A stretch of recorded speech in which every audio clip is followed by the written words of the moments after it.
HSC 26 batch, তোমাদের মাথায় সব থেকে বেশি অ্যালার্মিং দুইটা প্রশ্ন যদি এখন ঘুরে থাকে, একটা হচ্ছে রুটিন কবে দিবে। রুটিন না দিলেও পড়ালেখা করতেছে সবাই, সো রুটিন দিয়ে আসলে কিছু যায় আসতেছে না। রুটিন দিয়ে দিলে ভালো হয়, বাট এটা মেইন হেডেক না।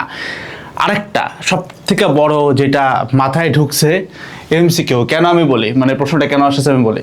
প্রথমে আমরা শুনলাম যে মিলন স্যার হচ্ছে অনেক কঠিন এক্সাম করবে, সাইলেন্ট এক্সপেল করবে, সেই দুনিয়াদারি করবে। মাঝখান দিয়ে হুট করে কিছু একটা ঘটে গেল বাংলাদেশে, উনি খুব ভালো হয়ে গেলেন, এক্সাম পিছাই দিলেন, বললেন যে সাইলেন্ট এক্সপেল নাকি হবে না, এরকম কি শুনলাম। ইভেনচুয়ালি আমরা স্টুডেন্টরা যারা একটু মাথা খাটাইতে পারি, তার এটা আমরা বুঝা গেছি যে ধরো, মানে সিম্পল একটা লজিক বলি যে এ আর কি কোনো একটা দিয়ে জিনিসটা কঠিন করবেই, মানে তার মেইন মাথা ব্যথা হচ্ছে পরীক্ষা। তো এখন সাইলেন্ট এক্সপেল দিলে পোলাপান কাইক চাই করতেছে, এটা লজিক্যালও না, কখনো হয়ে আসে নাই বাংলাদেশে। ইভেনচুয়ালি আমরা যখন তাকে কনভিন্স করতে পারলাম যে এগুলো দরকার নাই ভাই, আপনি শিক্ষাতে একটু চিন্তা করেন, শিক্ষার উন্নয়ন চিন্তা করেন, তখন সিম্পলি চিন্তা করো, সিকিউতে তোমাকে ছাড় দিল, তুমি সিকিউতে লিখতে পারলা। হলে হলে যদি সিসিটিভি ক্যামেরা যায়, হ্যাঁ গ্রাম এলাকায় সব জায়গায় হয়তো সিসিটিভি যাবে না, বাট তুমি এক্স্যাক্টলি জানো না তোমারটা কতটা টাফ হবে। অ্যান্ড এক্স্যাক্টলি সিসিটিভি ক্যামেরায় যে থাকা লাগবে ব্যাপারটা এমন না। একটা সিঙ্গেল সেন্টেন্স যদি আদেশ আকারে প্রত্যেকটা হলে চলে যায় যে এমসিকিউতে যেন কেউ মাথা ঘুরাইতে না পারে, এই সিচুয়েশন হয়ে গেলে তুমি কিন্তু এমসিকিউতে একটা ধরা খাবা। অ্যান্ড আমি এইবার 26 ব্যাচকে নিয়ে চেষ্টা করছি 25-এর মতোই প্রত্যেকটা বিষয়কে একটু সহজভাবে বলার। যেখানে তোমরা ভয় পাইছো সেখানে আমি অনেক চেষ্টা করছি সহজ করার ব্যাপারটাকে, অভয় দেওয়ার চেষ্টা করছি। অ্যান্ড রিয়েলিস্টিক ওয়েতে কেমনে একটা খারাপ সিচুয়েশন থেকে বাইরে হওয়া যায় সেটা আমি দেখাইছি। বাট আমি আজকের এই ভিডিওতে আমি বলতে চাই, 26 ব্যাচের যদি সব থেকে বেশি ধরা খাওয়ার একটা জায়গা থেকে এবার, এটা কোনোভাবে সিকিউ না। আমি তোমাকে একদম গ্যারান্টি দিয়ে বলতেছি, তুমি সিকিউতে দেখতে পারবা, কিছুটা হইলেও দেখতে পারবা। ইনফ্যাক্ট সিকিউর প্রশ্ন তুমি যতটা কঠিন ভাবতেছো ততটা কঠিন হবে না। মেইন ধরাটা তুমি খাবা এমসিকিউতে। ইনফ্যাক্ট তুমি বিশ্বাস করতে পারবা না, তোমার যদি এমসিকিউর প্রস্তুতি নিজের না থাকে, মানে নিজের যদি না থাকে, তুমি পাস উঠাইতে পারবা না। এই লেভেলে প্যারা তোমাকে দিবে। বাট এগেইন আমি এই কথাগুলো এক্সামের আগে তোমাকে বলে রাখতেছি ভাই, যেন তুমি এক্সাম হলে যায় ভয়টা না পাও। যেন এখন থেকে যে কথাগুলো বলবো সেগুলো যদি শুনো, হাতে তোমার যতটুক টাইম আছে এটাকে ইউজ করে তুমি এমসিকিউতে এতটা ভালো করবা যে আমি তোমাকে এতটুকু অ্যাশোর করতেছি যে এমসিকিউর 25-এর মধ্যে তুমি 22, 23, 24 টাচ করতে পারবা। ওইদিকে সিকিউ জাহান্নামে গেলেও এমসিকিউ তোমাকে অনেক বড় একটা ব্যাকআপ দিবে। আর যারা বুয়েট এলিজিবল নাম্বার চিন্তা করো, A+-এর পরে যদি কোনো একটা সিঙ্গেল কিছু থেকে যেটা তোমাকে 90% প্লাস নাম্বার দেয়, সেটা এমসিকিউ ভাই, ঠিক আছে? সো আজকে আমরা এমসিকিউর একদম আদ্যপান্ত নিয়ে কথা বলবো। এইবার কোন সাবজেক্টের এমসিকিউ কেমন হবে, ডিফিকাল্টি লেভেল কেমন, কোনটায় তুমি টাইম নিয়ে একসাথে পড়বা, কোন সাবজেক্টের জন্য কোথা থেকে পড়বা। এমসিকিউতে আমার খুব পপুলার একটা মেথড তোমরা দেখছো, এটা আগের ব্যাচের ভাইদের কাছেও শোনার কথা। আমি 4টা রানে এমসিকিউ সলভ করতাম, সেটা নিয়ে আমরা কথাবার্তা বলবো। এবং আমাদের এডুকেশনাল সিস্টেম এটা প্রচলিত আছে যে প্র্যাকটিস করলেই এমসিকিউ পারা যায়, কিন্তু এই সংখ্যাটা অনেক বেশি, যারা অনেক বেশি প্র্যাকটিস করছে বাট স্টিল এমসিকিউতে ধরা যাচ্ছে। সমস্যাটা আসলে কোথায় সেটা নিয়ে আমি আজকে কথাবার্তা বলবো। চলো আমি প্রথম প্রশ্নটার উত্তর আমি একটু দিয়ে নিই, কারণ এইটার সাথে আমার একটু সম্পর্ক আছে। তোমরা জানো যে কম্প্যাক্ট রিভিশন ব্যাচে আমরা প্রমিস করছি এমসিকিউ দিব, কিন্তু সেটা মে মাসে কেন, এইটার উত্তরটা আছে। সিম্পলি এই ফ্লো চার্টটা একটু দেখবো আমরা। তুমি এমসিকিউ করতেছো প্র্যাকটিস, তুমি সারা দুনিয়ার এমসিকিউ প্র্যাকটিস করে গেছো। সমস্যা হচ্ছে তুমি জাস্ট প্র্যাকটিস করে গেছো ভাই। তো একবার বললো কোনটা C4 উদ্ভিদ, আর একবার বললো কোনটা C3 উদ্ভিদ। এখন তুমি সব জায়গায় C4ই প্র্যাকটিস করে গেছো, ধুম করে C3 আসলে তুমি তো পারবা না। সো এমসিকিউতে শুধুমাত্র প্র্যাকটিস করলে হয় না, তোমাকে আগে কি করতে হয়, সবার আগে বস তোমার যেটা লাগবে সেটা হচ্ছে বেসিকটা তোমার লাগবেই, অর্থাৎ মেইন থিওরিটা তোমাকে জানা থাকা লাগবেই। এই বেসিকের পরে যে তোমাকে যেটা করতে হবে সেটা হচ্ছে তোমার সিকিউ সলভ করা শিখতে হবে। কারণ কেন সিকিউ সলভ করা শিখতে হবে? এমসিকিউ সলভ করবো ভাই, সিকিউ জানার কি দরকার আছে? বুঝো, বেসিকটা তো একটা পুঁথিগত বিদ্যা। সিকিউতে আমরা কি করি, ওই বিদ্যাটাকে একটু অ্যাপ্লাই করে কয়েকটা ম্যাথ সলভ করার ট্রাই করি। বেসিক জানি, এবার সিকিউ জানি, এরপরে তুমি যত বেশি প্র্যাকটিস করবা তোমার এমসিকিউর নাম্বার বস তত বেশি উঠবে। এই হচ্ছে ফ্লো চার্ট।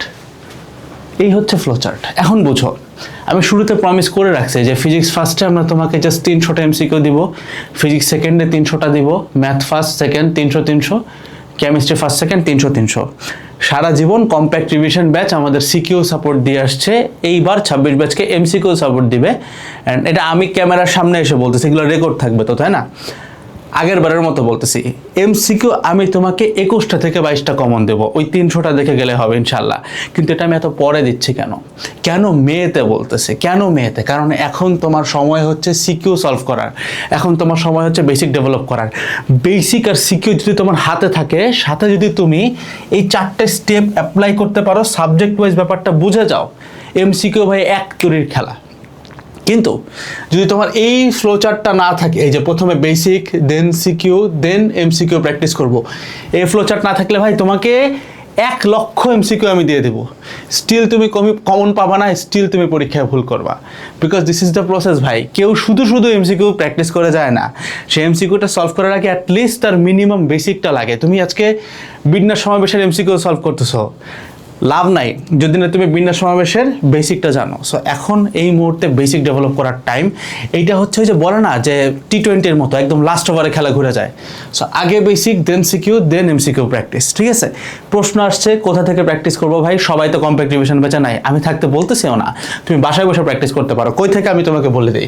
প্র্যাকটিস করার ক্ষেত্রে তুমি যেটা করবা, টেস্ট পেপার খুলবা।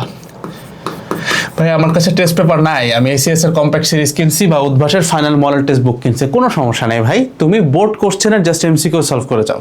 বোর্ড কোশ্চেন যতগুলো বোর্ড কোশ্চেন আছে 2016 সাল থেকে টান দিতে পারলে ভালো হয়।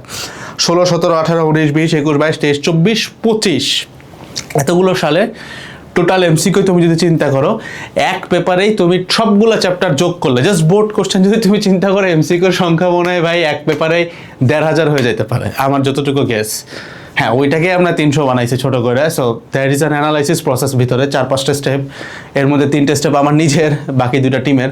বাট এনিওয়ে, তুমি যদি এখন একটু টাইম নিয়ে এগুলো সলভ করতে পারো, তোমার কাজ হয়ে যাবে, ঠিক আছে?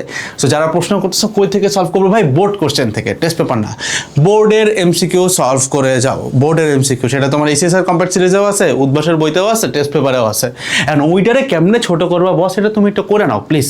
এটা তুমি যদি করো, আমি আমার সার্ভিস থেকে বলতেছি, আমার সার্ভিসের রিভিউ থেকে বলতেছি, তুমি এটা যদি নিজে করতে পারো, নিজেও যদি করো, পরীক্ষার আগের রাতে তুমি নিজের একটা থ্যাঙ্কস দেবা।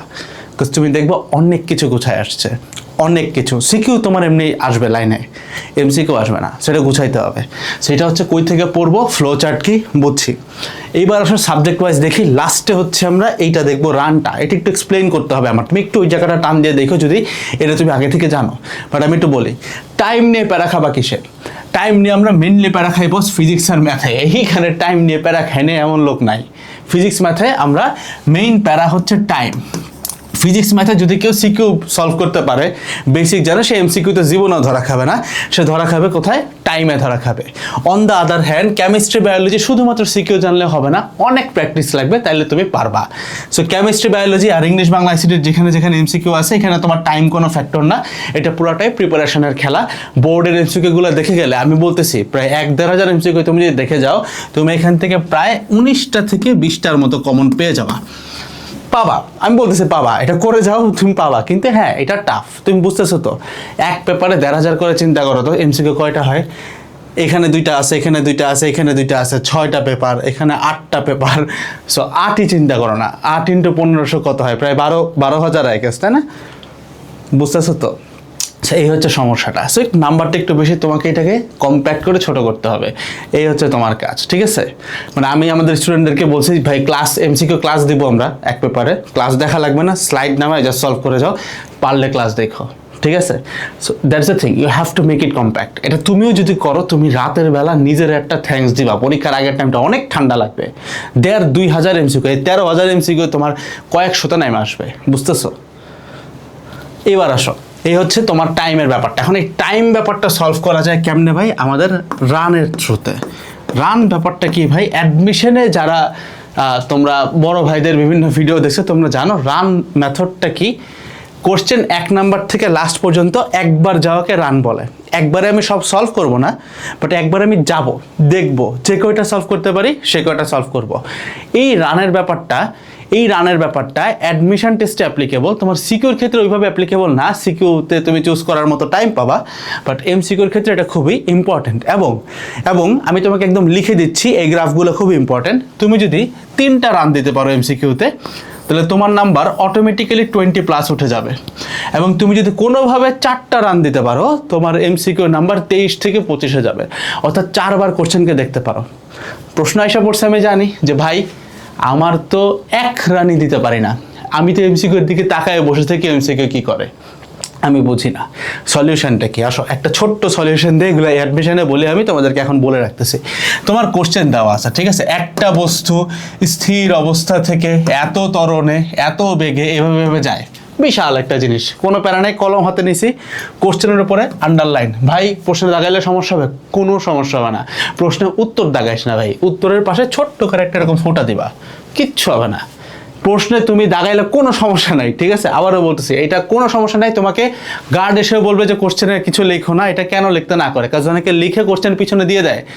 তুমি যদি জাস্ট কোশ্চেনে দাগাও, আমি কি দাগাইতে বলে তুমি বুঝো। এই দেখো স্থির অবস্থান, ছোট্ট করে কোশ্চেনের উপরেই স্থির অবস্থান মানে কি বস? u = 0, এত ত্বরণে লিখলাম, এটা হচ্ছে আমার a, এত সময় এটা হচ্ছে t, এরকম করে যখন তুমি তুলছো এমসিকিউর উপরে জাস্ট তুলছো, অটোমেটিক্যালি মাথায় কিন্তু সূত্রগুলা দেখা। এমনি তুমি এইটুকু দেখো তো UAT জানো, মাথায় কি আসে?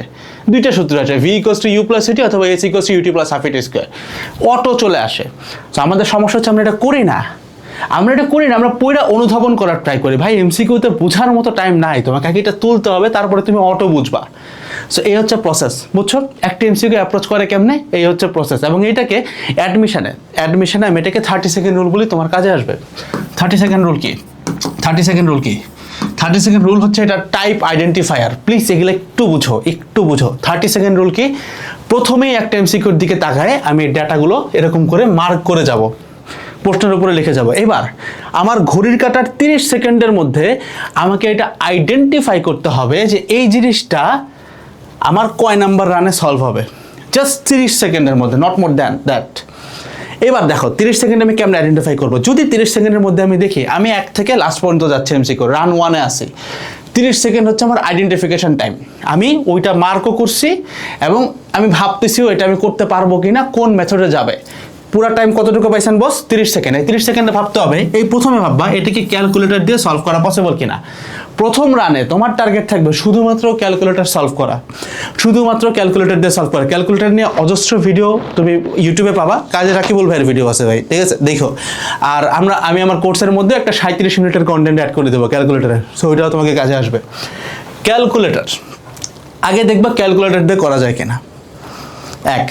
30 সেকেন্ডের মধ্যে ডিসিশন, কতটুকু টাইমের মধ্যে? 30 সেকেন্ড মার্কও করছি, 30 সেকেন্ডে ডিসাইড করতেছি ক্যালকুলেটর দিয়ে হবে কিনা।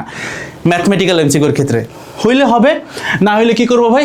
Skip to the second one আমি আবার দেখবো ক্যালকুলেটর দিয়ে করা যায় কিনা। এই পুরা কাজ আমি রান 1-এ করবো।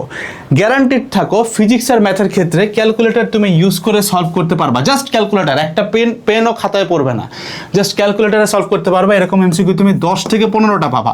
ম্যাথের ক্ষেত্রে 16-17টাও পাইতে পারো। ম্যাথে বুঝছো? এটা হচ্ছে রান 1।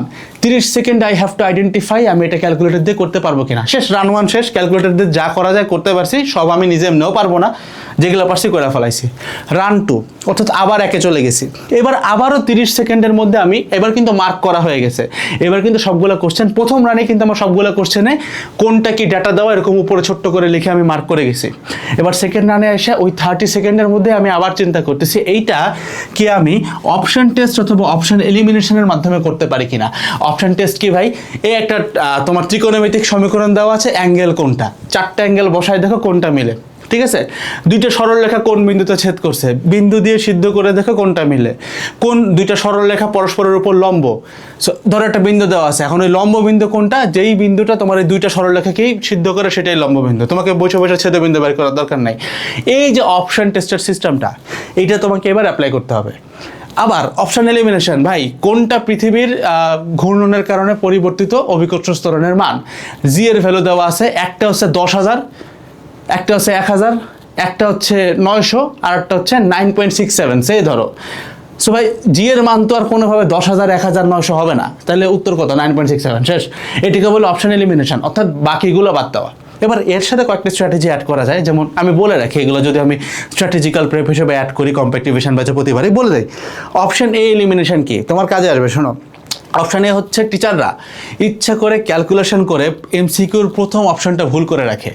মানে ধরো জি এর ভ্যালু কোশ্চেনে দেওয়া হচ্ছে জি ইকুয়ালস টু 10, এখন তোমার সরল মন 9.8 ধরে ম্যাথ করছে, এখন 9.8 ধরে ম্যাথ করলে কি আসবে উত্তর, সেইটা 1 নাম্বার অপশনে দেওয়া আছে, এ বি সি ডি, এই এতে ওই অপশনটা দেওয়া আছে। এখন তোমার ব্রেইন সাইকোলজি কেমনে কাজ করে, তুমি 9.8 ধরে করছো, কোশ্চেনের 10 মাথায় ঢুকে নাই, এ যখন মিলে গেছে তুমি চাট করে দেখাই দিবা, বিসিডি দেখলাও না। এটিকে বলে অপশন এ মিস্টেক, অর্থাৎ টিচাররা ইচ্ছা করে এমসিকিউতে একটা অপশন, প্রথম অপশনটা ইচ্ছা করে ভুল করলে কি আসবে সেটা দিয়ে রাখে। দেখা গেছে কারেক্ট উত্তর হয়তো তোমার সিতে আছে, সেটা নিয়ে খুব সাবধান থেকো, ঠিক আছে? এগুলো ছোটো ছোটো হ্যাক আর কি। সেকেন্ড রান হয়ে গেছে বস, এবার থার্ড রানে আসো। এগেইন আমার সব মার্ক করা শেষ, শুরুতে আসছি 30 সেকেন্ডের মধ্যে আই এম গোনা ডিসাইড এই ম্যাথটা কি জ্ঞানমূলক নাকি ফর্মুলা বেসড। যদি জ্ঞানমূলক হয়, যেমন জ্ঞানমূলক কেমন বলে এটা, C4 উদ্ভিদ কোনটি, জ্ঞানমূলক কোশ্চেন, পারলে সাথে সাথে ঠাট উত্তর দিয়ে চলে যাবো এই রানে। আবার ধরো ডিরেক্ট ফর্মুলা, ভি দেওয়া আছে, এ দেওয়া আছে, টি দেওয়া আছে, ইউ এর ভ্যালু কত, V equals to U plus A T, direct formula, that উত্তর চলে আসবে এখানে। জ্ঞানমূলক অথবা ফর্মুলা। রান নাম্বার 3, এতটুকুর মধ্যে তোমার নাম্বার অলমোস্ট 20-এর উপরে উঠে আসবে, 20-21 আসবে, ঠিক আছে? কোশ্চেন যাই করুক না কেন এই মেথড ফলো করতে পারলে। আবার বলতেছি এমসিকিউতে তোমার রানের সংখ্যা যত বাড়বে, অর্থাৎ যে কয়টা রান দিতে পারবা তোমার এমসিকিউর নাম্বার ভাই তত বাড়বে। একদম লিখে রাখো, লিখে, মানে বছর কা বছর ধরে এটা হইতেছে। যত তুমি কত ভাই কোন জায়গার জাহাজ জানি না, যে কয়টা রান দিতে পারবে এমসিকিউর নাম্বার তত বাড়বে। লাস্ট রান, এটা থিওরিটিক্যাল ম্যাথ, এই জায়গাটা হচ্ছে একদম জিস্ট পার্ট, যেটার উপরে তুমি দেখবা প্রত্যেকটা এমসিকিউতে 3-4টা, প্রত্যেকটা কোর্স পরীক্ষায় 3, 4, 5, 6টা এরকম এমসিকিউ থাকে, যেটা শুধুমাত্র থিওরি বা ম্যাথ জানলে তুমি উত্তর করতে পারবা না। এখানে একটু প্যাচার খেলা আছে, এটা হচ্ছে লাস্ট রান। লাস্ট রানে একদম ঠান্ডা মাথায় লাস্ট টাইমটাতে বসে এটা মারতে হবে। টিচার খাতা নিয়ে গেলেও আমার যায় আসে না, অলরেডি আমার এখানে 20-22 নাম্বার চলে আসছে। এইটা হচ্ছে আমার একদম এইচএসসি বোর্ড স্ট্যান্ডার্ড, মানে কি বলে, বোর্ড স্ট্যান্ড করার মতো নাম্বার লাস্ট রানে। তো যদি 4টা রানে সলভ করতে পারো এমসিকিউ, ভাই তুমি প্যারায় পড়বা না। তবে এই ভিডিওটা জুড়ে আমি অনেক জায়গায় বিভিন্ন সতর্কবার্তা দিছি, এই সতর্কবার্তাগুলো তোমাকে ভাই অবশ্যই ফলো করতে হবে। ইভেনচুয়ালি লাস্ট কথা আমি এটাই বলবো, ভাই তুমি যদি নিজের সর্বোচ্চটা দাও অ্যান্ড ঠিক স্ট্র্যাটেজিতে আগাও, তোমার সাথে যাই হোক না কেন কোনো টেনশনে পড়বে না। আর ইভেনচুয়ালি অ্যাডমিশন টেস্টে তুমি এমনিও দেখাদেখি করতে পারবে না, দেখাদেখি করলে এমনি সাইলেন্ট ফেল করে অ্যাডমিশনে। So you got prepare for your admission also man. So ভাই যাই হোক না কেন, যত অন্যায় হোক, যত অবিচার হোক, ভাই নিজের সর্বোচ্চটা দিয়ে তুমি যদি পরিশ্রম করতে পারো, আল্লাহ তোমাকে এখান থেকে বাইর হওয়ার রাস্তা দেখাবেনি। সবার জন্য অনেক দোয়া থাকলো। আসসালামু আলাইকুম সবাইকে ভাই, টাটা।